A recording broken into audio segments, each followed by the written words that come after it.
Good evening, Diane. How are you? Doing well, thanks to your excellent work and many other contributing factors. Well, listen, I really want to applaud you on the job you're doing. Doing the reporting you are and the work you are on a shoestring budget without the shoes really takes a lot. It shows a lot of character and caring on your part. So that's very much appreciated. Major other different media is going to be listening to this, and shamefully, they will be getting involved as well later on. Without a doubt. Can you tell the listening audience what your credentials are and how you came about to be in this kind of work? What drives you? Where your heart is?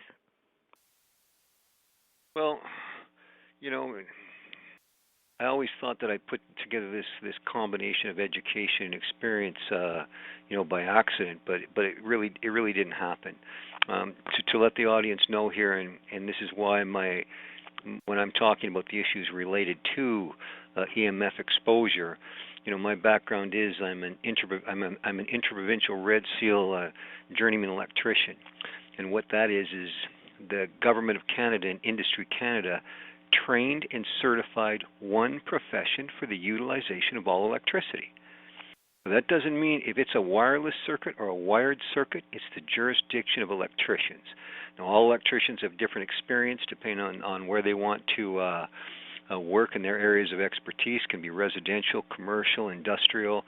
I did heavy industrial, oil field, explosion-proof troubleshooting, maintenance. I really wanted to be diverse in my electrical background, and after that, I became I had to work, and again, here's another 3 years of school to become a building construction engineering technologist. Now, the reason I did that is one, when you put electricity in buildings, we're designing those electrical systems to accommodate how the building's functioning. So when it comes to emissions, global warming, or energy use, and that's what the PUCs are interested in, utilities. And I should also say that we are their recognized experts, whether they like that or not. So I did that building construction engineering technology, a very, very fast-paced program, which is construction from contracts to completion. We did design of bridges and buildings, and the calculations would just drive you crazy because as a tradesman first, it gave me a real respect for engineers understanding this. Engineers and tradesmen complement each other. We don't get along all the time, and we can differentiate on issues, but guess what? We are doing the same job working together to make sure at the end of the day we've got a building that's compliant with code. And the reason when we talk about this, even with EMFs, this issue is related to the banks. This is related to the mortgages, insurance, lenders, the whole economy associated with buildings. It's got to be trillions of dollars globally related to these things because we want buildings compliant with code, or you're not going to get financing on them. All buildings, new and existing, must comply with building code. That's not an option. Insurance companies and lenders, they want their investment protected as well. That's another reason why the EMFs are extremely dangerous as applied, and they are going to affect banking systems. Now, something that I did earlier on in my career, which I was really just fortunate to be part of, is 40 years ago, I worked with one of the first companies that started using portable infrared. Now, infrared, people have to be careful with this because there's a big difference between infrared, or when people talk about thermography. People will go, "Oh, Curtis, I'm a thermographer," or, "Our company does thermography." In reality, infrared actually is non-invasive radiology. It's on the electromagnetic spectrum. You can see it there. So when I talk about the difference between my background and theirs, I'm a thermal radiation consultant, and I can qualify that electrically. I can qualify that from a building point of view. And thermal radiation is temperature. Everything in existence has natural frequencies and vibrations above absolute zero, which is minus 273 degrees Celsius or minus 496 degrees Fahrenheit. So where you'll see companies will do, well, here's some generic thermography on some issues Temperature for us, and the reason we're the specialists we are, is temperature for us starts at a minus 273 degrees Celsius. As soon as it starts to get a little warmer than that, anything, you start to get these natural vibrations and frequencies that can be seen. So my background is we started troubleshooting for industries, literally going door to door. They didn't just give us jobs. Engineers didn't believe for 1 second that we could isolate problems and give them sight of temperature where otherwise the world is blind to this. So in the very beginning, we would just go door to door in the oil industry and say, we can isolate electrical problems for you, mechanical problems. And engineers just expanded on that. We're going into refractory work, doing work for Syncrude, Suncor, Petro-Canada, the Dow Chemicals, manufacturing, mines, mills, their insurers, utilities, power generating stations, and isolating electrical problems, which include EMF issues, before they go to failure. And we just got so good at it. We're just, quite frankly, the best in the world, because insurance companies would actually demand that, listen, you're going to retain this company, and they're going to isolate this problem because it's a lot cheaper to hire us, because they can't, check all those connections. Like in a Syncrude, if you think of an oil field or some great big place like that where, electrical connections are the weakest point of an electrical system. Well, those connections get loose and corroded, so they need to be tightened up. They need to be maintained. So instead of them going and trying to do all these connections by hand, we would actually go and scan it while it was alive and under load, and isolate those problems for them ahead of time. As a temperature specialist, it was just amazing, because to simply give them sight. And thermal radiation, here's why this is important too, is thermal radiation, which is this natural frequencies and vibrations of all matter, it's the basis of all sciences. Doesn't matter what you do, what science you're in. This is related to your engineering, medicine, mechanical. Here's an example with the Department of Fisheries and Oceans. They had to use our work as their standard in requests for proposals because nobody else in the world could isolate groundwater from the air. So amazing. That's what we did with the aerial detection of groundwater, and here's what's important too, because we're not the end all to be all. We work with these science professionals, and so when they asked us first to do this, here's the biologists, here are the science professionals, forestry is involved, everybody's involved, and they said, we can't see groundwater. Do you know what that is? And I said, no, I don't know what groundwater is. So they explain it, because I'm going to turn it into a temperature application where they get groundwater upwellings within river systems or in fields. And I said, what's the temperature difference between mainstream and groundwater? And they said, 4 and 5 degrees Celsius. And I said, you should be able to light that up like a Christmas tree. And they want to see that groundwater. That's where hatcheries are put. This is where you want that groundwater protected. That's where you want it developed. And so all it does is it gives biologists and forestry the ability to see their objectives as opposed to doing it blind. And quite a humbling experience to participate in that. It's not always fun when you first do it, because our first trip involved me flying outside the helicopter.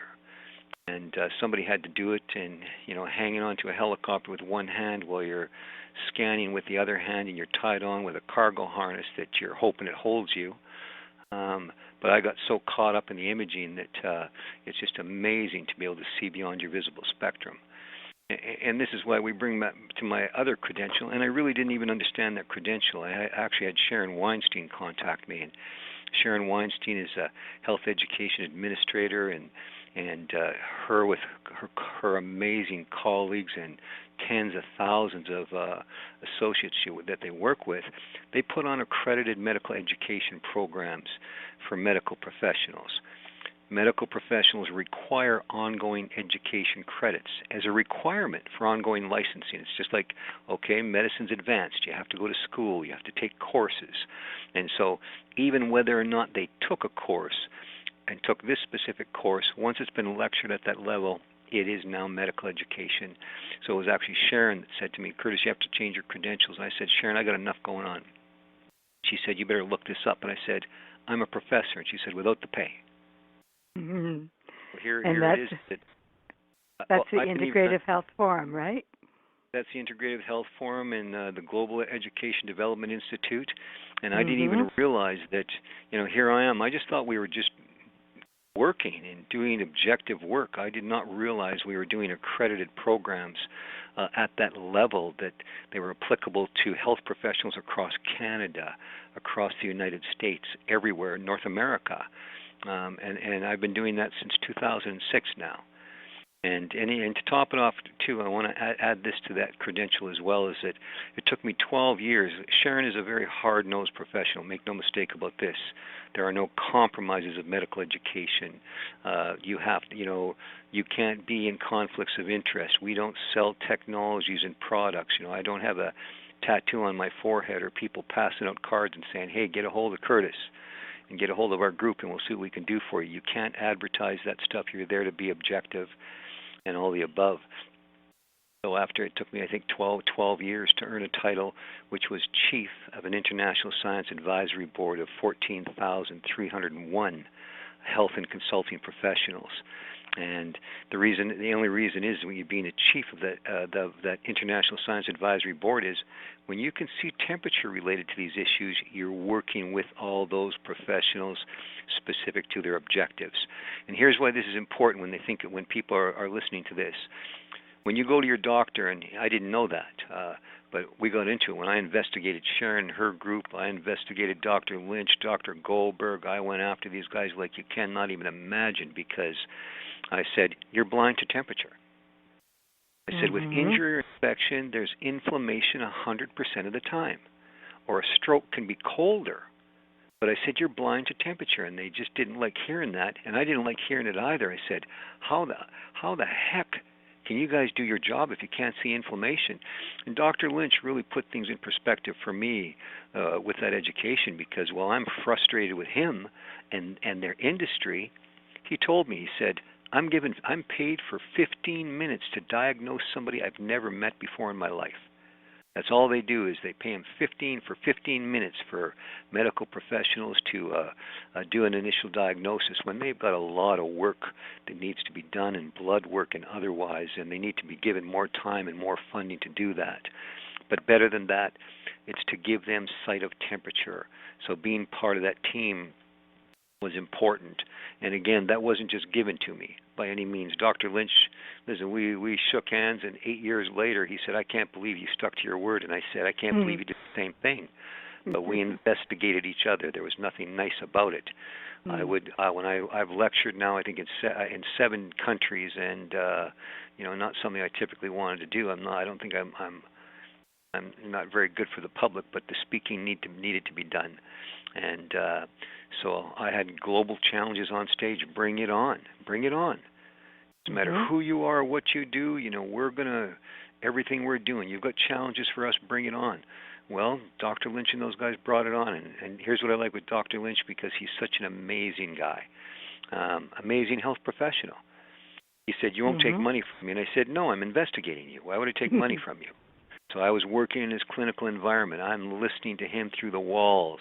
I want to hear this doctor, prescribing symptom treating drugs and all that garbage like that, and I didn't hear it at all. I heard a doctor talk about hydration, nutrition, lifestyle, exercise, and treating your body for what it is. This bundle of energy and these systems that need to be fixed up. So one time Dr. Lynch invited me to come down to Florida, and I went to Florida, and on Saturday morning we went into his clinic, and I said, boy, you got a busy day. And he said, oh no, he said, they're here to see you. He said, we think they're all crazy. And the reason they did that is that all imaging modalities missed this. They had all gone for x-rays, or they'd gone for an MRI, where when you can see an initial inflammatory response with an injury, when somebody's hurt, you get a temperature from inside the body that can be seen. So, and again, Dr. Lynch, listen, he was very objective and very hard-nosed, setting us up for failure, and to hear me maybe even speak over my areas of expertise instead of isolating the problems. And it was just humbling and really important for his patients to see that inflammation. And even one lady saying to Dr. Lynch, "I told you I wasn't crazy." But And you've all of them, always, they all got their you, inflammations. They all got things isolated. Some went back. They were referred to surgeries, but it just gave the doctors sight, so they could do their job. And the whole point about this is not about us, because we're always part of a team. It's about saving money, saving lives, and helping medicine do their job. They're so challenged as it is. But and Sharon did the same thing. When I issued these challenges to Sharon, let me tell you about that little firecracker. You know, and here's an example when you talk about the infrared community. I was in mhm, Chicago. I'm speaking at an event in Chicago that Sharon's hosting, and she didn't tell me that they were there. But before it started, she said, "Curtis, we've got the local infrared community here, the guys that do the same kind of work that you do." And she said, "Gentlemen, would you raise your hand?" And there was 3 guys in the room. They raised their hands. I did my presentation, and after I did my presentation, she said to them, "And what'd you think of that?" And they said, "We've never seen anything like that before in our life, because we just mhm, temperature to a whole new level uh, mhm. with what we do." So that's just the important of all thing. And again, that very technical education that people need to understand this. When people think, um, I'm talking above my area of expertise, or otherwise, no, I'm not. Or when I say, no, you can't do this, everything in existence is electrical and energy. Uh, so that's what, that's as far as my education goes. And that's been 40 years now. And I just want to say this too, it just has never been boring to see beyond your visible spectrum. And to be able to isolate these problems. It doesn't matter what it is. It is about saving money, saving lives, keeping the economy going, um, keeping things from blowing up. And in Dr. Lynch's practice, everyone that he brought to you was validated as being injured? Absolutely. Good. Absolutely, and even so much so that and even at the end of the week, he said, "I waited for you to get cocky and maybe say, hey, this could be something." I'm very careful, and same thing with anybody we work with. We're not medical professionals.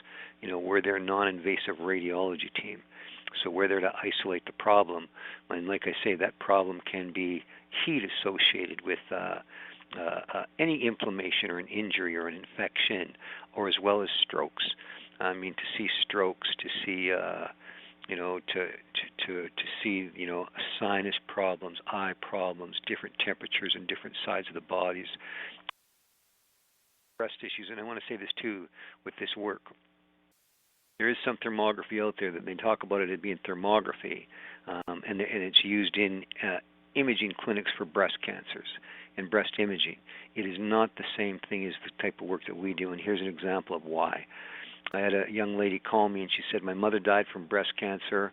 My sister had a breast removed." She said, "I just had clinical thermography done in a group that is 50 clinics internationally.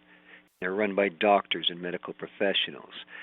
She said, "Would you like to see the report?" And I said, "I would love to see the report." And as soon as I looked at the report, I said, "I disagree with everything that they say."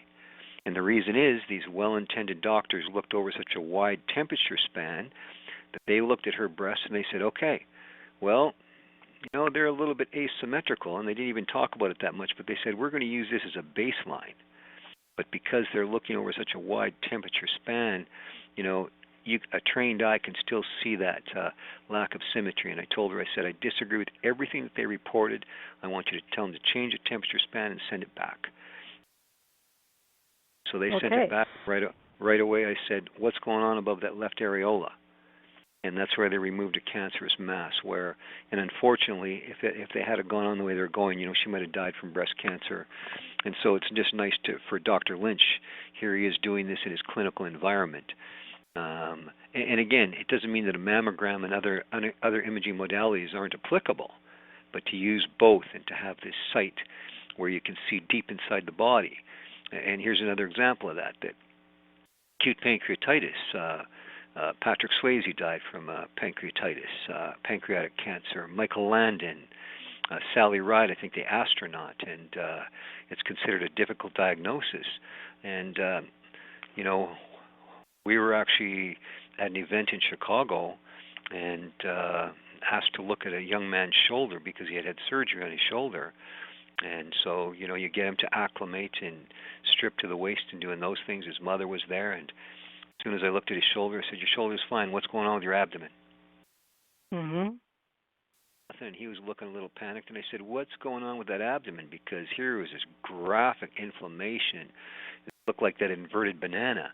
So Sharon Weinstein was actually there, and I said, "Sharon, what is right here in the abdomen?" She said, "Your stomach and your pancreas." Uh-oh. So here, imagine this. His mother was watching him, and she's a little firecracker too, and she was already eyeballing him, and she said, "Curtis, will you send that imaging to us?" They took it to his doctor, and he went to the hospital with acute pancreatitis. Oh my But the goodness. idea that the pancreas was inflamed inside the body, and we just look at such low spans of temperature that you can actually bring that heat to the surface and give that signature, whether it's brain injury, those concussions, like football players. We're going to be working with football teams and those and others on the brain injury issue, not just for isolating the injuries for the teams and for the athletes, but also from the equipment's point of view. We've been working with a company that does sports gear, and they've said they're very interested. Once we can see this inflammation and isolate these concussions and where they're hurt, then they can design this equipment so it'll protect the young and old athletes. And it's just, again, giving these professionals sight of their objective, and it's just humbling. And Have you heard of the downside of mammograms, about how squeezing the lady's breast can be harmful, and the amount of radiation she absorbs having a downside later in life? well, here's the thing is that a mammogram is invasive. Now, my background being so technical from an engineering perspective and all the above, that I'm always in everybody's face no matter what. And as soon as I even saw what they were doing with a mammogram, I right away I said, and I even asked Sharon this, and asked doctor and otherwise, but I said, women have different size breasts, and you see that machine. I said, don't they make mistakes? How are you going to get back to the wall of the chest? These different sizes of breasts and these different people. So if you've got somebody in the clinic that's not doing that job properly, can you miss something? And the idea that you have to compress the breast, I don't understand that, where even friends of mine have said to me that they would have to actually compress them until they were saying that hurts. And I don't understand why you would do that. I can take that a little bit personal. If a doctor said, "Listen, we're going to compress your testicles and until it hurts," and I'd tell him, "Listen, I'm going to compress you." So that's just not happening. So I didn't understand that, but that's what they had at the time, was a mammogram. And people need to think about this with an X-ray, and that's the difference between an X-ray and an MRI, and even when they talk about non-ionizing radiation. Mm-hmm. Think of an X-ray, you think about a doctor, or you think about what they're doing is they're literally, if somebody could take sand and throw it with all their might and throw it through your body, and you see these different densities. Oh, look at the ribs. Oh, look at this. And oh, look at this. You can see this. But they're blasting a signal through your body, and it is very invasive. It's just so fast you can't feel it. That's why they protect you when you're in that room. And again, you have to do that too, is that they want this energy has to go through you. You can't have it bouncing around a room. And I can tell you from personal experience, once having an X-ray at a dental office, the X-ray malfunctioned, and as soon as I sat down, you got the bib on like this, and they, when they step out of the room and they click, you hear the little click, and they take an X-ray. Mm-hmm. Felt like I lost my eyesight for a millisecond.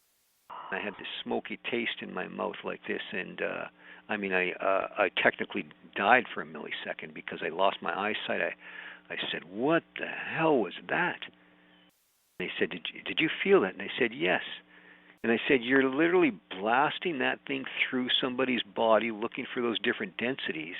And again, I should have, even gone and checked that out, because I didn't go to a doctor afterwards, but it sure wasn't a pleasant experience. Yeah, and sure didn't need any more radiation. No, you don't. This is the thing with an X-ray, and again, when I think MRIs as opposed to an X-ray is different. I'm not fond of anything where you're blasting signals through bodies. When you talk about a CAT scan or these CTs or whatever they call them, where they're effectively doing, hundreds of X-rays, I understand, they do this with intent to do something good, but I also understand that they do it to make money. And, this is radiation, and you're going to hurt people with it. You're giving them too much. It's not normal for your body, and you've got to be just affecting systems inside your body. And so here's what Dr. Lynch would do as well, and this was nice to see him do, is that, he talked about, he actually lectures about a mammogram and using infrared, and we would work with him, and he would actually take images in his clinical environment, and he would say, listen, we know they have breast cancer. I just can't see it in the image. And we would just, on our end here, adjust the image and adjust those parameters and put an arrow in it and say, what is this? And that's exactly where their cancer was. And that's the purpose of just working together with these great professionals so they can get the job done. I actually feel bad for medicine because, as a blind electrician, my name would be voltage tester because you're going to get killed pretty quick. The idea that medicine is blind to temperature is just got to be frustrating, especially when they don't have to be. And I want to add to it with this, because right now we've got an election coming up, and our member of parliament, was negligent in his job. He used to be a Navy pilot, or not a Navy pilot. He was with the Air Force, but just a legend in his own mind, where he didn't pass on information to Health Canada and deal with it appropriately, where you can now see progression of infection or effective treatment. And you can do that with non-invasive radiology. And it's simple, and we're training doctors in clinical environments, working with the Integrative Health Forum to take this into academia, to take this into medical professionals' offices so that they can do this in there. And here's an example. A young girl in Mississauga is 11 years old, and she went to the hospital there and with her parents, and they just said, you've got a flu. And so they sent her home. That was an emergency. She went back the second day, and they said, you've got a flu, and you've got flu symptoms. And so, again, they sent her back home. And the third day she went in, and the parents heard them say, she's dead. And what happened is that she coded. And so, listen, they did have to revive her. But the bottom line is she lost an arm, and 11-year-old girl, she lost her right arm, and she lost her right leg. And because of this very aggressive infection. And the saddest part about that is because our member of parliament, Stephen Fear, that's his name, as a matter of fact, and he didn't do his job. The health minister couldn't do their job. But this girl lost her arm and leg. The family goes through that. The hospital probably got a malpractice suit as a result of it. The doctors were misrepresented. Imagine them going through that, when the bottom line is, Dr. Lynch would tell you, we've isolated inflammation in his clinical environment in 5 minutes. Could have done that with her too and seen that infection and then addressed it. We don't tell them how to do their job. It's just to give them sight of it so they can do it, better. And again, it's about savings for everybody. It's not, we don't even do this stuff to be nice. It's about saving money, saving lives, economy. Now, 9 years ago today, some people didn't do their jobs. Today's September 14, 2019. Something very serious happened September 14, 2010. Can you explain that? Well, here's the worst part about our job. Our job is always to report to and through authorities having jurisdiction, which is when you're working for somebody, you don't go to Syncrude and say, listen, we know where you're going to have an electrical failure. So we want big money, or we're not going to show you where it is. Our job is to get it done. We work with them to do it faster, better. We work with their professionals and work with their teams to be part of that, to isolate these problems. It doesn't matter what it is. So, and here's even something else with our job that, people might, with this, and this is really unfortunate, and it's really important for people to understand this. This is not about me. I'm here talking about things because I'm actually more cost effective from that perspective. Because even when forestry said, we want to look at groundwater, can you have your team show up, and we want to talk about it? Well, the team that showed up was me. And they said, why didn't you bring other professionals with you? And I said, I don't need to at this time. I'm a temperature specialist. We're going to work with you on the sciences. We're going to help work with this application. Then we will bring the appropriate team into this to do this. So here's an example of our work. In 1991, we were retained by the Edmonton Fire Department, and even by the city manager when he said, listen, we're going to hire you. You're going to come in. These guys already don't like you, but you're going to show these guys how they can see through that smoke. This is where you can see the fire through the smoke. You can see the temperatures it's burning at. You can see the directions of it. You can see, people or a body or a pet or doing those things where otherwise it just drove me crazy to think of firefighters going in there and they're doing leg sweeps and arm sweeps trying to make contact with people's bodies so that they can save them and do those things. So we had to go into this very hard-nosed environment and just let them know, here we are giving you sight of your objectives so that you can do your jobs better and being part of that team. And that was 1991. Politics really started to play I never realized, politics and politicians were effectively, running the government. And, that just doesn't make any sense, because why would you have a special interest group run the government of the people? The codes, the standards, and all the above. So here again with some of our work is this, so people can understand the significance of it. In 2003, there was an interface fire, a lightning strike in Peachland, BC. And because of the terrain and in the mountains and all the above, the fire was impossible to fight. The smoke was in the valley. The bombers couldn't do their job on the ground; they were blind. And we contacted Premier Gordon Campbell and the BC government and offered help. We had jurisdictional problems, and we said we can help you with that fire. They said they just thought we were smoking something. Unfortunately, on August 21st, 2003. One of the worst days of my life, because it really required, jumping in front of a police car and showing him the fire's here, you have to get them out of here. And that initiated the evacuation of 15,000 in Kettle Valley, August 21st, 2003. And the next day on Gyro Beach, another 15,000 were evacuated, and Gordon Campbell and his entourage were there. They actually saw the buildings burn. Firefighters didn't. So here's a sad part about them editing a public fire inquiry regarding this, and this is why I say this. We want to put these forest fires out faster, better, and those people in California didn't have to die. Nobody in California had to die. They can see the fires through the smoke. They can track the direction of the fires through the smoke, and again, that's giving them sight of it. It absolutely breaks my heart to hear about firefighters dying and a fire guy calling a mayday and a water bomb strike in his own vehicle because it's on fire, just haunts me. And then you think of the ground burns more, and then you get this soil instability, and then you get mudslides afterwards. And again, the fire is burning that hot because of a lot of different reasons, including, we'll get into some global warming issues sometime and what really causes climate change. There's too many people that are thinking it's caused by direct energy weapons, and that's not the truth, because, listen, these guys couldn't direct traffic with this energy. Otherwise, they wouldn't be doing what they're doing with this stuff. So there again is our work related to that, to be able to help them, and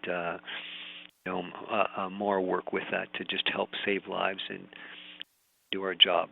But here's what happened when we got into what you're talking about was September 14th, 2010.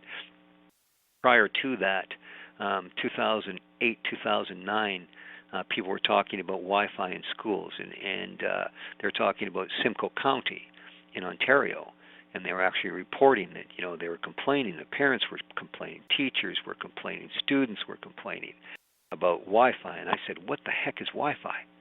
Mm-hmm. And they said, well, as soon as they said to me, "Well, here's what Wi-Fi is. They have wireless technology in the classroom." I said, "You can't do that." I said, "If you're going to have wireless technology in the classroom, that means you're putting the classroom, the buildings, and the students and everybody else inside an electrical circuit." And so we had to actually dig into that, because the fact that we lecture magnetic fields and the benefit of, as opposed to electromagnetic fields and the dangers of an accredited medical education, it required our team to jump into this and to find out that what was going on with this. And this is why people need to understand the jurisdictional part of this. first thing I did was contacted, and I'm talking about me because I have to lead my guys in this and do this. First thing we did is, okay, these are wireless EMFs, it's radiation. There's a radiation agency across Canada. Who governs this? Well, Health Canada has a guideline, exposure guideline, called Safety Code 6. Safety Code 6, 2009. So I said, you guys are monitoring these frequencies from 3,000 kilohertz to 300 gigahertz, which is 3,000 electrical cycles per second to 300 billion cycles per second, and those microwaves. Now, here I want to do this too.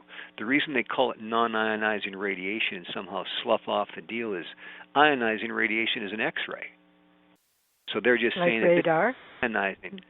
Yeah, like radar. Well, like radar. This is ionizing radiation. So non-ionizing radiation, they're just saying, well, this is non-ionizing. Well, it might be non-ionizing compared to an X-ray, but it's still incredibly dangerous to hit people with. But here's the important part: you still have to be exposed to this. So as soon as they showed me Safety Code 6, I looked at it and it was just horrifying. First 9 pages of Safety Code 6 were just alarming, because the purpose of the code is to protect the public. You got to think about this too. A code is standards. The idea that this code admitted that it had errors and omissions. It didn't understand what they called non-thermal effects. And the code actually talked about, well, listen, once we find that out, we'll amend the code. The bottom line is it's not a code. And the political parties never should have moved forward with something missing this critical information. But the fact that they did it for decades is just, they thought this was a wonderful technology instead of, we're not electrically compatible with it. The code actually says this, Safety Code 6, unintentional stimulation of tissue is to be avoided. Experiment to show it can lead to nerve and muscle depolarization, which means it's triggering nerves and muscles. And Dr. Goldberg expanded on that, saying it's compromising the nervous, hormonal, and immune systems at the same time. And this is what's happening with this radiation. Now, so what we did with that is we did what the code said. Health Canada is going to amend the code as soon as they get the evidence that they need to do that. So we put together our package, and here's what you do. We contacted, we gave something to the city of Kelowna. That was our jurisdiction at the time, is the city of Kelowna. We gave something to the province of British Columbia because there's our provincial jurisdiction, and that was actually Gordon Campbell's office too, I think. And then we gave to Health Canada, which is the government of Canada, which is, here is the missing and the errors and omissions in Safety Code 6. And now you have to amend the code, which means there's no acceptable radiation at all.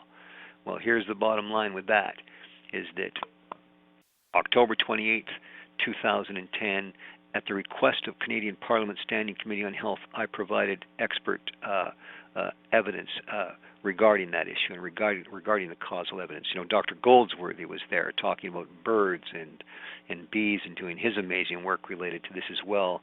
But we're talking about the science and the causal evidence.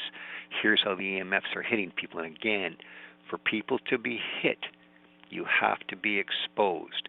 And why we're going to get into this is going to be very important. In order for people to be hurt, you have to be hit by these EMFs. It's that simple. So, unfortunately, Health Canada did not do their job.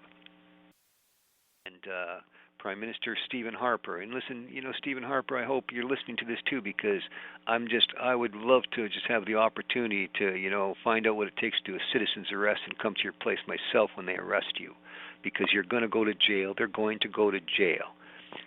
Just because you're a politician, just because you're running the government, you're doing those types of things, it does not allow you to put people and populations inside a man-made microwave oven for ease of communication. And just because he's ignorant and, quite frankly, a disgusting and a disgrace for the leadership of Canada. Not that our new political parties, quite frankly, all of them are just, quite frankly, incompetent with what they're doing, and they're not getting it done. But so once I provided that expert witness for Canadian Parliament at their request, immediately after that I contacted Sharon Weinstein. I said, Sharon, there's a problem. I said, here's what the problem is, here's what they missed, they're using Wi-Fi, it's radiating people, it's hurting people, here's what it's doing in classrooms, it can kill them, it's affecting them, all the above. There needs to be an accredited medical education program related to that. She said, prove it. And so that was the thing about substantiating that for them in January 7th and 8th of 2011. The very first, and I want to say the very first because there's another group of it that they're saying that they did the first CME program related to frequencies, which is absolute nonsense. They're using that to exploit that their EMF summit or conference or whatever they call it. The first program, the first accredited program specific to that causal evidence was January 7th and 8th, 2011. And Dr. Lynch was in that program as well. I lectured in that program. Even Professor Beauvais was in there. Professor Goldberg. Sharon is an amazing moderator and speaker into itself. And you have this classroom where where medical professionals would fly in to the University of Central Florida. That's where this was held because they wanted it in a university environment. They want it to be a professional environment. But to give you an idea about the accreditation, just because it was lectured at the University of Central Florida, the state of Florida wanted it approved for all health disciplines in the state. But the bottom line was it was applicable to all health professionals in North America, which is the United States and Canada. And from there, guess what? The EMF should have been stopped. But that just unfortunately just didn't happen. And it just got really uglier from there. And again, it's because of what industry did and what government did, and even military, quite frankly, because they never should have moved forward with this technology at all. It's a microwave oven. Whether you like it or not, when you're on your cell phone, guess what? You're in a microwave oven, and that thing's not just hitting your antenna. It's hitting every cell in your body, every part of you, and it is hurting you and killing you and compromising everything that's going on with you. Now, here's why I want to say this, and again, because it's not just politicians not doing their thing. Here's this lobbying industry. Here's this industry that is perceived to be, listen, the wireless industry is growing by hundreds of billions of dollars per quarter.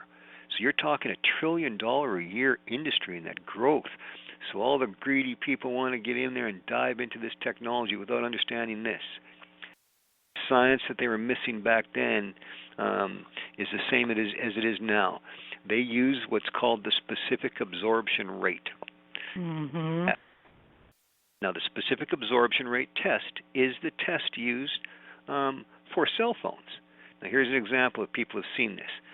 The specific absorption rate test, one, the name in itself is an admission of guilt because these EMFs are not supposed to hit you. They're not supposed to be absorbed by any part of you, or it's going to affect your, like Dr. Lynch said,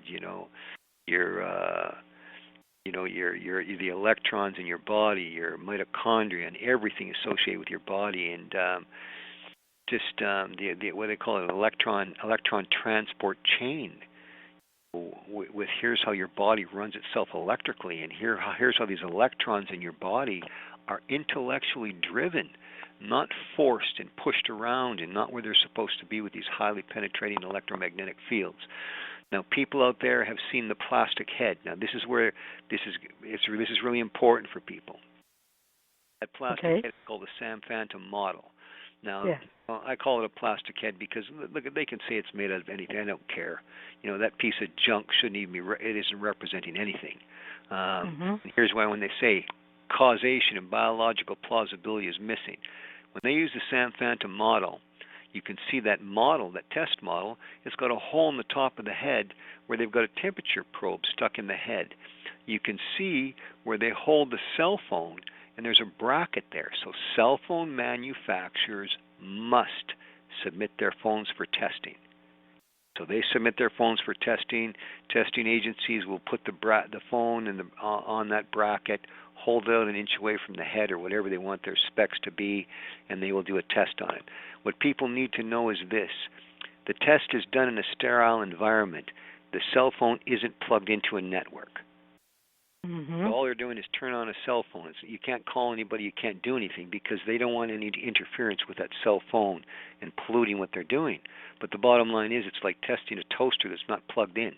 It's ridiculous that you would even do a test like that. Because here's the bottom line. Causation that was missing in exposure codes is, oh, you left out the antennas. Oh, you left out the routers and the Wi-Fi routers in the classroom. Oh, you left out the smart meter grid. And here's how these EMFs are hitting people, because they hold that imagine this, they hold that cell phone half an inch or an inch away from the head and go, okay, that's good. Here's the really crappy part with this, and here's what people did.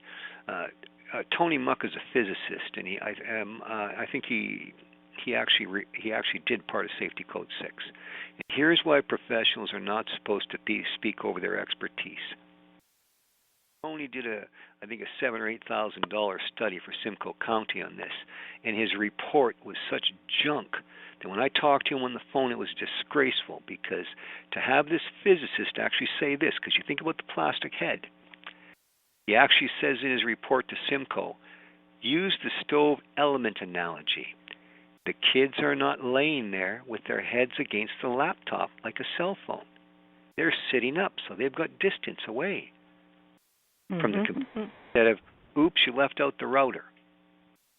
Right. Left out the router that's bathing the entire classroom, or 2 classrooms, or 3 classrooms, depending on what kind of a router they put in there. And they're omnidirectional, so they're going to be 360-degree spherical blast, hitting everything in there. And here's what they did with smart meters. And Mark Warren used this when I cross-examined their experts in the Fortis BC application for smart meters. He said, we take exception to you saying we're going to hurt people, that these smart meters are going to hurt people. Because I was talking about Texas, I was on the Texas Public Utilities Commission's expert panel on smart meters, and Texas was saying, oh, you can be 10 feet away from our smart meters and safe. Mark Warren actually said this, you can be 20 centimeters away from our smart meter and safe, which is about between 7 and 8 inches. So imagine this, and these utilities are using this analogy. Diane Knight is not outside with her head against the smart meter, nor is anybody else. You're not outside with your head against the smart meter. You've got distance from it, so you're inside the building. And so therefore they're safe. Here's where the exposure part is important. When Mark Warren said that to me, I said, aren't you going to cover 17,000 square kilometers, which is the equivalent of 6,564 square miles, with these highly penetrating electromagnetic fields to communicate with meters? He said, I thought we made that perfectly clear, yes. Mm-hmm. And then retired military Jerry Flynn, I have to thank him for this. I'm not popular in his books either, because I gave him shit a couple times. But here Jerry Flynn, when he was cross-examining Fortis's experts, he pinned them down and said, what's the range of the one antenna in the smart meter? And Fortis tried to walk around the subject, do those different things, and he kept on them. I was in the other room watching on the monitor, and I'm just glad Jerry kept up to them, and they said the range is 2 to 3 kilometers, which is 1.8 miles.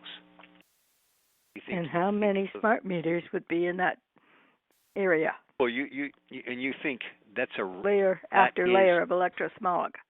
That's right, but you think about this. That's one antenna. So you think about this. Mm-hmm. You put people. It's going to reach 1.8 miles. So imagine you and I going back to back, and you walk 1.8 miles, and I'll walk 1.8 miles, and here's how far it's really reaching. One antenna. It's reaching that 3.6 miles. And how many buildings do you have? Hundreds of them. Maybe thousands, depending on how close they are together. But they need blanket coverage, and the more infrastructure you've got up, these EMFs work harder when they're going through buildings and hitting material and doing those things. So they need that blanket coverage. That's why you'll hear about them knocking down trees and doing this garbage. When the bottom line is these EMFs are not supposed to hit anybody. And I want to say this too. I cross-examined Fortis BC's experts under oath. And although they, dismissed my credentials and did all the above because of the dirty little whatever I can't use the words that I would on something like this, but they're going to they're going to address this. Mm-hmm. They're experts. The BC Utilities Commission's only recognized Fortis BC's experts. And I cross-examined both of those guys. And Dr. William Bailey is, a poor example of anything.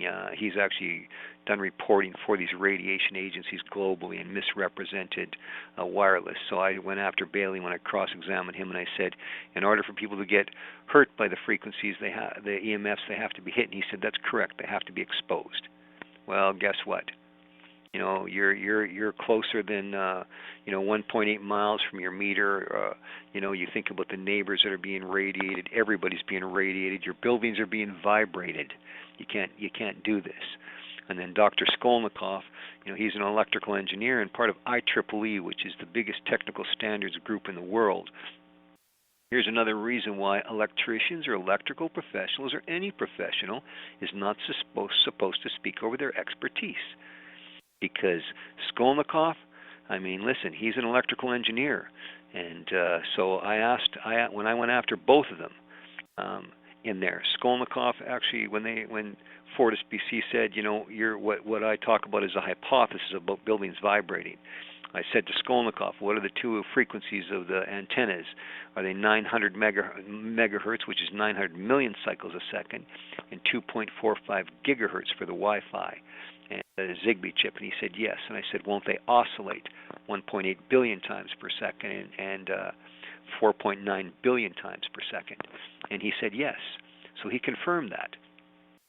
Bailey, on the other hand, that's why I went after him, and I said, your background is, he said, my background's neurosciences. And I said, where's the bioelectrical information associated with human organisms in your risk assessment report?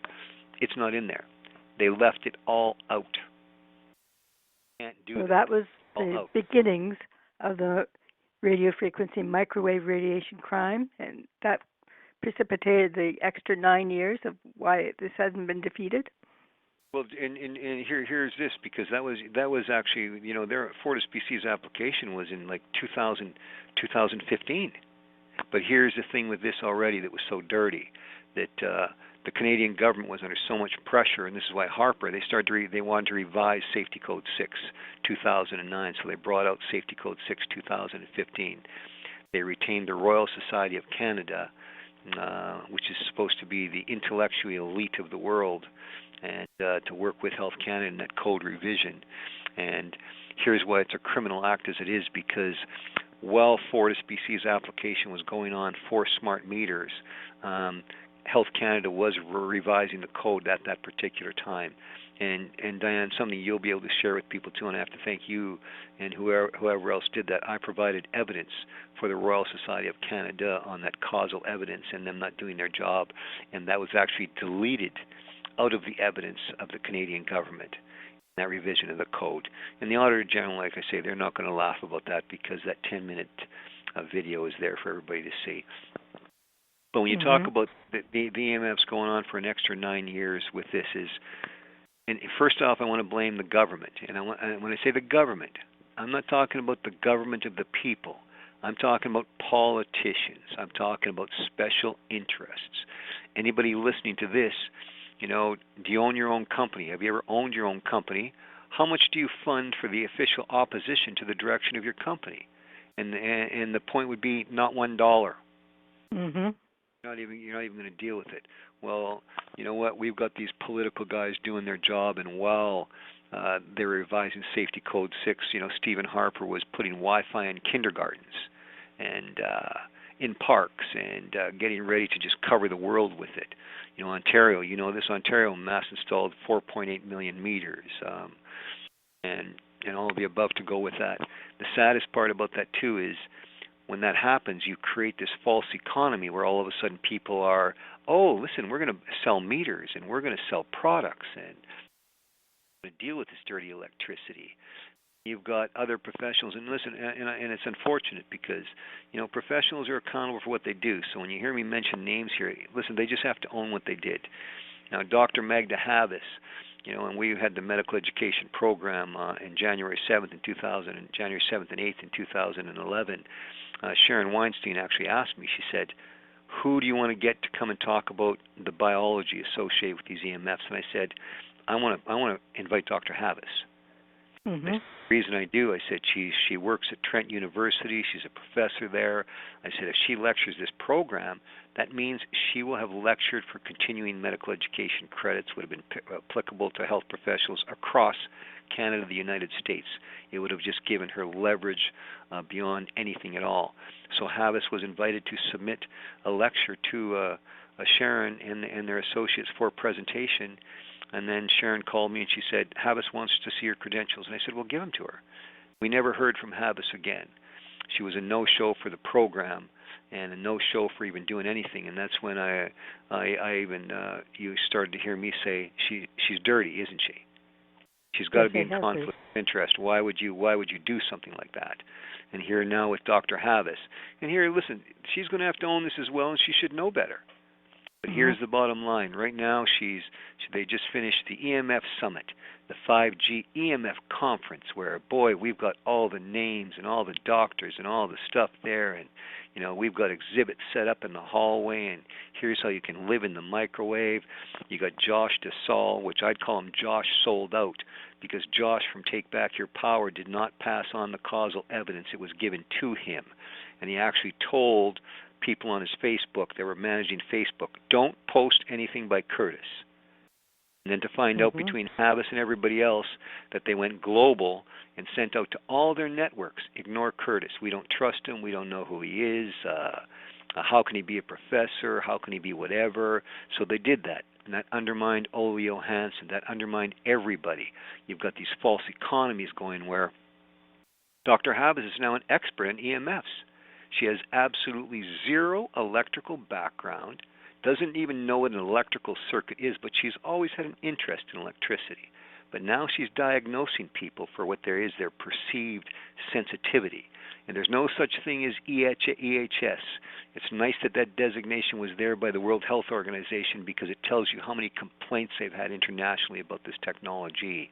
But people are not sensitive to being put in a microwave. It's going to kill whoever's in there no matter what. Sooner or later. Sooner or later, and that's what I mean. Havis right now she's diagnosing people with being exposed to electromagnetic fields. She's diagnosing them. She's recommending products and selling and promoting products. And hey, look at these false economies. And I don't want to just blame her too, because I had a guy with sleep biology or whatever he was, where he said, Curtis, I'm selling. He contacted me. He wanted me to do a presentation for the community he was working with, and what he was doing is selling shielding for buildings. And this is a high-end group of lawyers and all the above. So he's selling them tens of thousands of dollars of shielding in their homes in these brand new buildings when you don't need that. Building code covers everything. You should never have to do that. It should have been dealt with by building code a long time ago. There's a code rule related to it. You know, it's called vibration. You know, you can't vibrate buildings. You know, we design them for their seismic activity. You design them for their natural vibrations. And buildings are moving 24/7. They're expanding, contracting, and moving. And so when you shake them, imagine shaking a piece of drywall billions of times per second. That's your fire separations.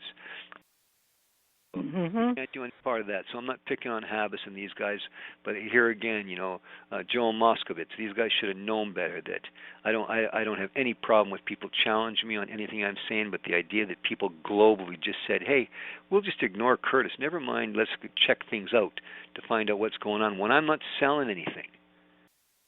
I'm talking about this for what it is, because the meter installation, here's what's going to be coming out for people right away. In Fortis, BC, listen, they're going to be bankrupt. These guys are a publicly traded company. They are in so much trouble, as is everybody, because these wireless circuits are an electrical circuit, and you can't do that with wireless. There are reasons we confine EMFs to wires. That's why I say single power lines are very dangerous. There's no doubt about that. Because here's an example of this. If you think of an extension cord, and you've got those three wires in there, which is your hot, your neutral, and your ground, between the hot and the neutral, the EMFs actually cancel each other out. And at the time when we did our trade certification, I don't know if they can still say why that is, but when you've got a single power line, here's an example. Those power lines, when they're under load and just 60 hertz or 50 hertz, it can reach a heck of a distance as a single power line. And here's an example of what happened here, and it's really just kind of heartbreaking. This is right here in our local area. Fortis BC bought this utility company. A lineman was working on a dead power line, and that dead power line was running parallel to a live one. They were 7 stories apart. So you think about a 7-story building, they're that far apart. Well, I'm not going to get into the specifics of it because the bottom line is, you want to ground out that line, the dead line, because you want to make sure, listen, if there's been a charge induced on it, you want that to go to ground, because otherwise you're going to have a hot wire up there with that electromagnetic field and that reaching out that far and inducing current into that dead line. And unfortunately, they made a mistake, and the lineman was killed immediately. And even when they were doing that kind of work, a rumor has it they had an ambulance close by and all the above. But just get electrocuted like that, just kill them dead.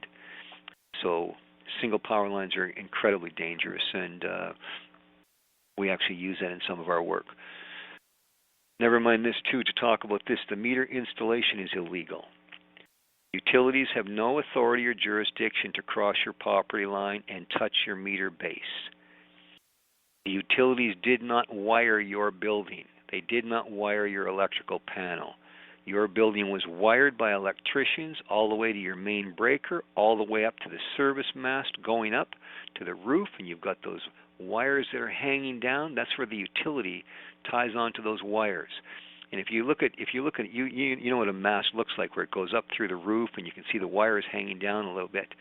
Well, there's a connection up there, and that's where the utility's jurisdiction ends and the home or the building owner's electricians begin. We wire the buildings. We wire those the meter base, and the utility will put on their meter.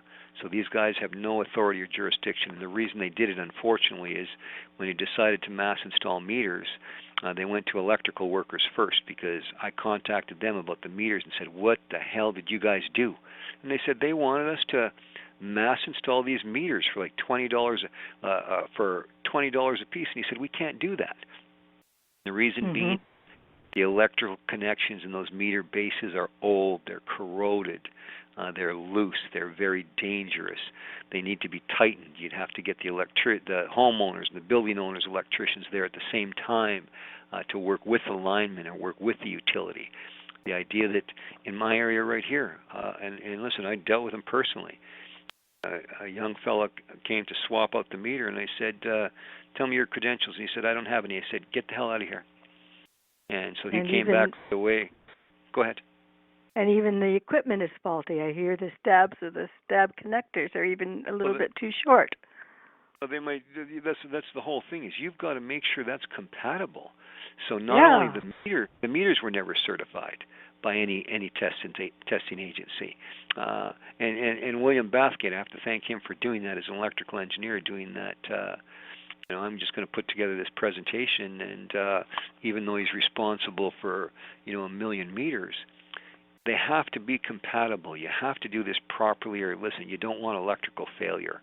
And never mind, you don't want electrical failure in your meter base catching on fire with a combustible product, which is the meter, is what's burning. And that meter, that plastic meter, is burning. It's outside your fire separations. That's how it gets up into the attic so quick and burns these buildings down where people just don't have protection. And any of the above. I've heard you say it's like a little computer without any protection from the weather. Well, you imagine this and keeping it simple. Even that part of it. The meter base is it's a metal enclosure. There are electrical connections in there, and then when you put on that analog meter, an analog meter is just tough. It's not combustible. All it's doing is it's measuring the consumption. Here's how much wattage you use. And they put on that plastic piece of junk like this. Now, guess what? It's a computer. So even if you were going to do that, here you're going to get into a whole other issue where the meter base would have to be an enclosure that's designed to house a computer outdoors. So imagine this, and listen, I can tell you from experience that I've actually seen this myself, that you're going to develop a weather system inside that meter base itself, and which means you're going to have condensation in there, and you've got a computer. So you're going to nuke the computer. That's going to cause further problems with it, and it's going to fail. It's not going to do its job. Never mind the installation with the arcs and surges, and that's why they're not getting the correct data on those things. But the whole process across the board is illegal. You can't do that.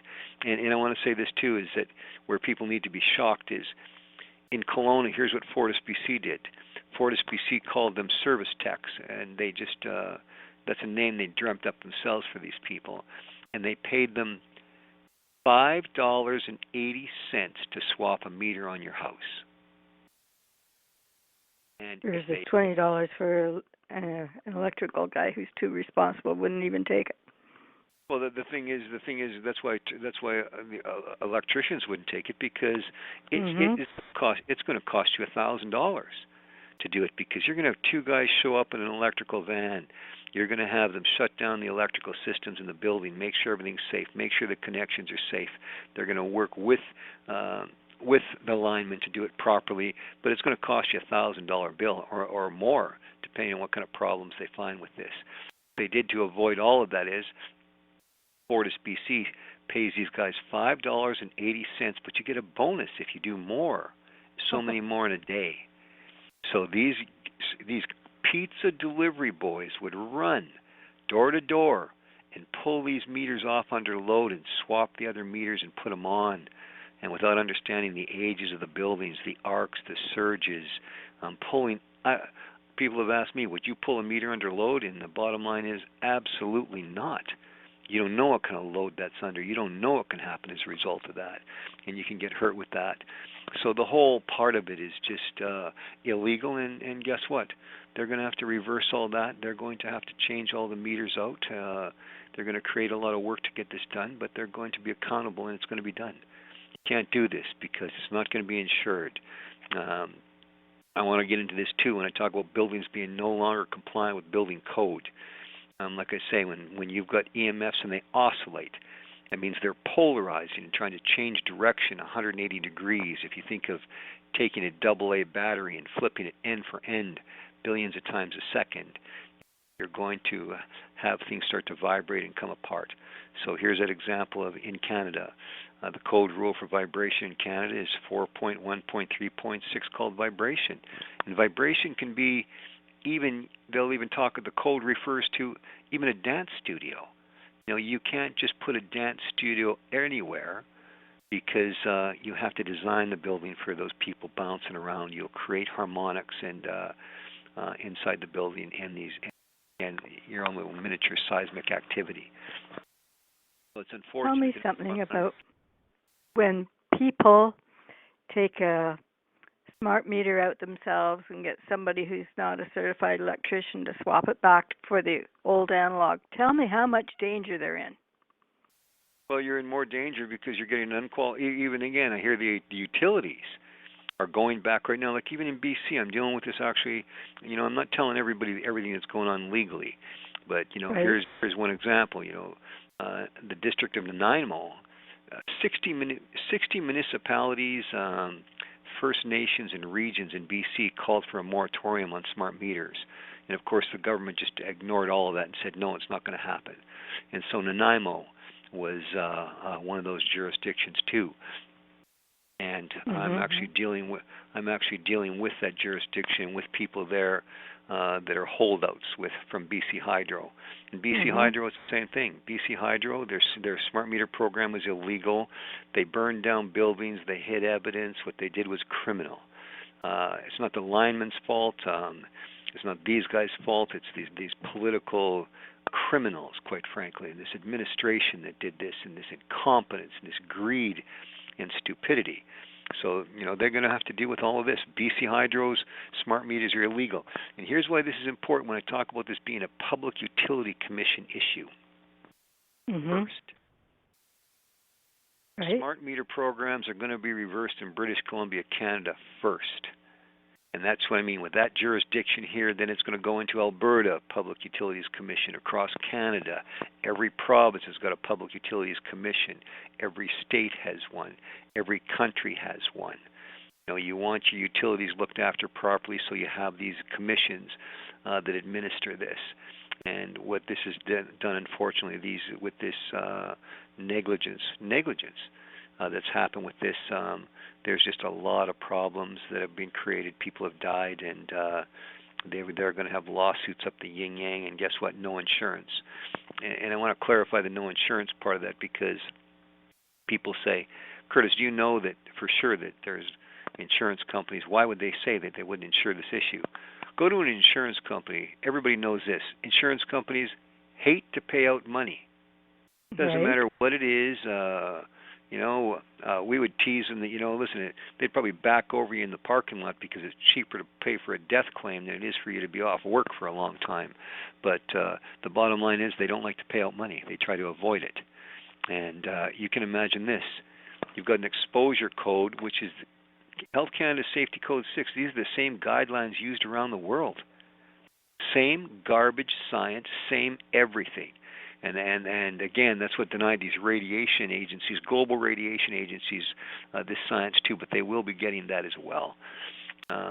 It just never should have happened by any part of them, because now they're going to be liable, including jail. Good. We've gone over our hour. It's actually 9:11 Eastern Time here.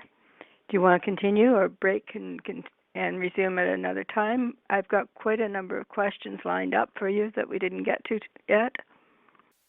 Okay, and maybe in something you can do if you want is, I don't know if maybe you want to do and complete the whole thing, but it's really important for people to know this. This is going to go around the world. There is no doubt about it whatsoever, because you've undermined engineers, you've undermined academia, you've undermined the municipalities. Now, and here's what I want to say this, and then we'll go, and then we'll stop and carry on later on, and we can get into the questions part of this. Here's an example of Fortis, BC.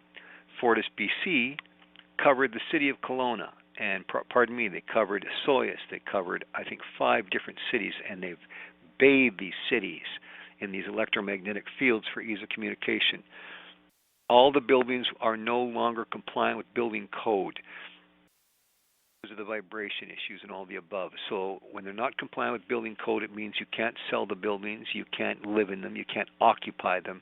Nobody's going to lend you money on it. And that's why insurance companies, when they say, how do you know they said they would never touch this? Go to an insurer and say, listen, we've got a problem here. We don't know if this is going to blow up and cause $1 trillion, but would you guys give us insurance? They're going to say, no.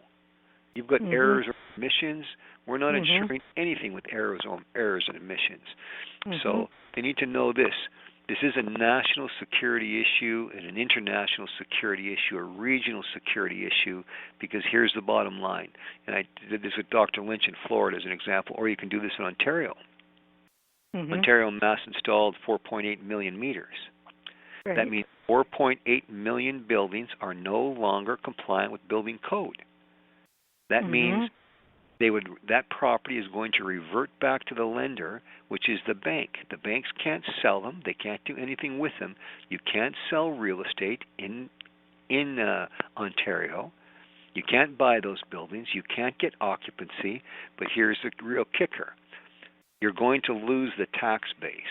And when you pay taxes on that building every year, this is what goes for your services from your city and from your province. Oh, here's what we're going to do for schools and health and education and fire, police, and the administration itself. Once you lose the tax base, you're not going to have a government. You're not going to have a police force. You're not going to have education. You're not going to have any part of that. You're going to lose that whole entire tax base associated with that.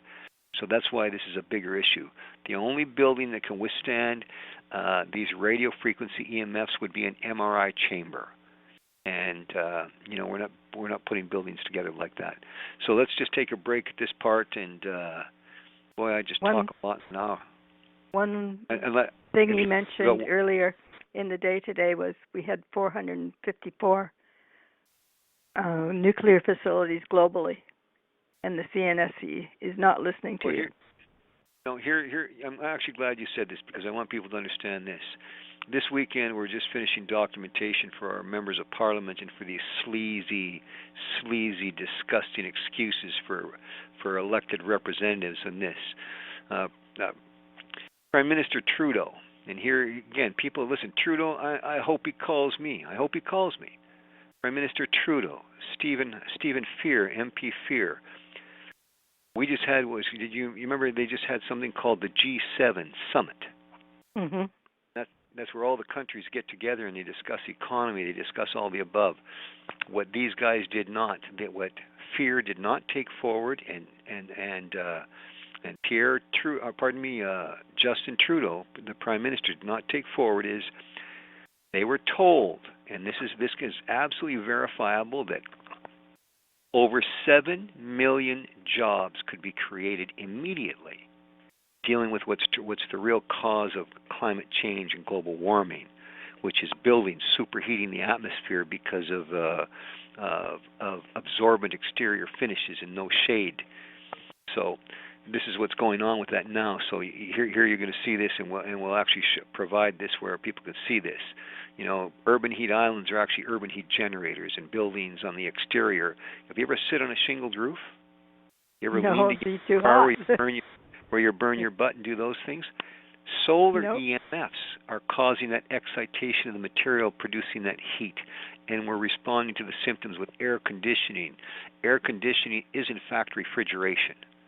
It's the same thing as cooling your building by opening the fridge door. So Trudeau was given this, where Canada could have taken to the G7 summit 7 million tax-paying jobs and more with what's going on with this. Instead, here's Trudeau trying to cover his ass, quite frankly, with I had to protect those 9,000 jobs in Quebec, because that's my job as a prime minister to do that. Well, I've already tried to explain to him that let's take 7 million in minus 9,000. Right. Canada did not take that to the G7 summit, and instead they took this garbage. They did not take what the meters were doing, all the above. So there's much more coming with this, including, listen, we're working with insurers and lawyers. I'm telling you this for real. Lawyers are calling. I'm not telling everybody everything because I cannot. But it's going to be reversed, it's going to be taken care of, or it will be treated for what it is, which is an act of war. And here's why I tell people this. Electricians have a responsibility to do their job. And I think I've said this to you before, that I've had companies say, we want you to wire up this tower, a cell phone tower. Mm-hmm. Because electricians power the towers. And I've said, I'm not powering it. I'm not powering that antenna. I'm not powering that tower. You're not going to get electricity out of me because you can't. Those EMFs are dangerous. If I power that tower, I'm going to have liability. Right. So we've got a job to do that. That it's the same thing. Decades ago, a guy called me and he said, "Curtis, we want to use wireless in an oil field application." I said, "Hey, you got to be very careful. What are you talking about?" But he was just talking about a wireless device like a remote control going 12 inches across a room. 12 inches, just to flick a switch, and it was in a bunker. So something like that was safe. You can't play around with EMFs like this. So we're going to do more, but you decide what you want to do with that, and we'll just take it from there. And again, Diane, thank you for your leadership. I'm looking forward to answering questions for people. But here I want to close with this. People have to understand that I'm not telling other professionals how to do their job, but they're not going to tell me how to do mine. Right. We are talking about the causal evidence. We are talking about the science and how this is happening. We're talking about the mechanisms of interaction, which are electrical and requiring electrical interpretation. We're talking about the mechanisms of action. We're talking about causation, biological plausibility, and this evidence. And they talk about non-thermal effects when there's no such thing. Everything on the planet is thermal. Everything on the planet is thermal. Everything in space is thermal when you think about it, because the only thing we use here's an example with the early infrared gear that we would use, because we reference absolute zero with that equipment. we would actually go to the veterinarians and get some liquid nitrogen and buy a thermos of it, because we had to actually fill up the camera with liquid nitrogen for that reference of being below freezing at that level. Sweet. Now the equipment is electronically cooled, so you can do it that way. But everybody needs to understand this. There's no such thing as non-thermal. It's all thermal. It's all can be seen. So much more coming for this. And again, other professionals have to expand on this in their capacity. Everybody, administratively or otherwise, you have to expand on this in your capacity. Media, Diane, like I said, you're doing a bang-up job for this. More media. Listen, they will be jumping into this, especially with what's coming out with Mr. Trudeau and that summit issue where they really screwed up. And I'm actually going to have that to you so you can see a copy of that this weekend. Okay, thank you, sir. Okay, and Diane, again, I want to thank you very much, because I know that people don't understand this. That listen, you're quite the advocate, and I know that you're working very hard on these issues, representing so many people, and doing so much for the world with your work.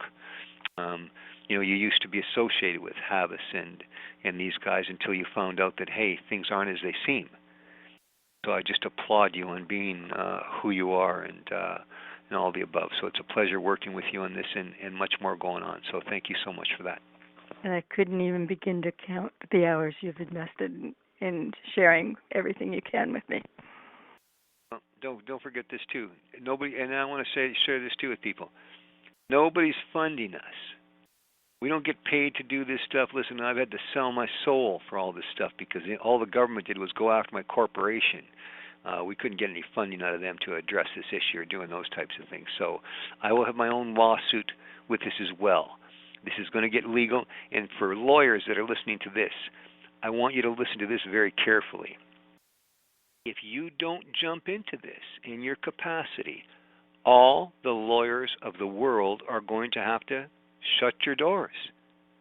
What are you going to do? You're going to sell real estate. You're not going to get into lawsuits. You're not going to get into anything. Nobody's going to have any money. Nobody's going to have anything.